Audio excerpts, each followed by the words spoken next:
பிஸ்மில்லாஹிர்ரஹ்மானிர்ரஹீம். அல்ஹம்துலில்லா வல் ஆக்கிபத்து லில் முத்தகீன்.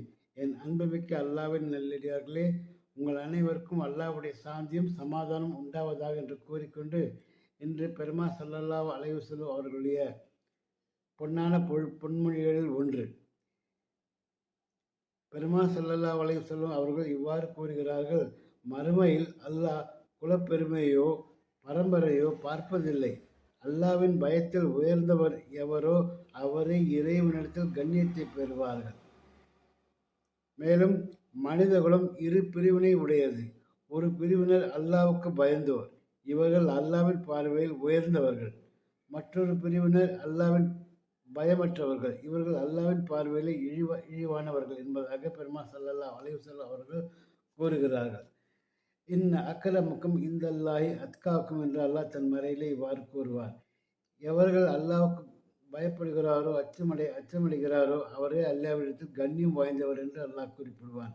அந்த வகையிலே அல்லாவிடம் நாம் கண்ணியம் மிக்கவர்களாக வாழ வேண்டும், கண்ணியம் மிக்கவர்களாக இருக்க வேண்டும் என்றால் அல்லாவின் அச்சம் நம் நம் நம் உள்ளத்தில் இருக்க வேண்டும்.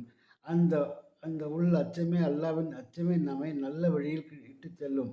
நமது தீய ஒழுக்கங்களை, தீய கேடு விளைக்கும் பழக்கங்களை நம்மிடமிருந்து விலக்கிவிடும். எனவே இறையச்சம் ஒன்றே மற்ற தீய தீய தீய குணங்களை நம் உள்ளத்தை விட்டும் நீக்கிவிடும். இந்த உள்ளச்சத்தோடு வாழ்வதால் நான் ஒவ்வொரு முறையும் சொல்வேன், ஆக்கிபத்தில் முத்தகீன். இறுதி முடிவானது இறையச்சம் உடையவருக்கு. இந்த இந்த துனியாவிலே நமக்கு இறையச்சத்தோடு இருக்க வேண்டும். இறைவன் நம்மை பார்க்காவிட்டாலும் இறைவன் நம்மை கண்காணித்துக் கொண்டிருக்கிறார். வமல்லாஹு பிகாஃபில் அம்மா தஅமலூன். அல்லாஹ் கண்களை மூடிக்கொண்டிருப்பதை நம்மை நன்றாக கவனித்துக் கொண்டு வருகிறார். மேலும் அல்லாஹு அலீமுன் பிசாத்தி சுதூர் என்று கூறுவான் மறையிலே.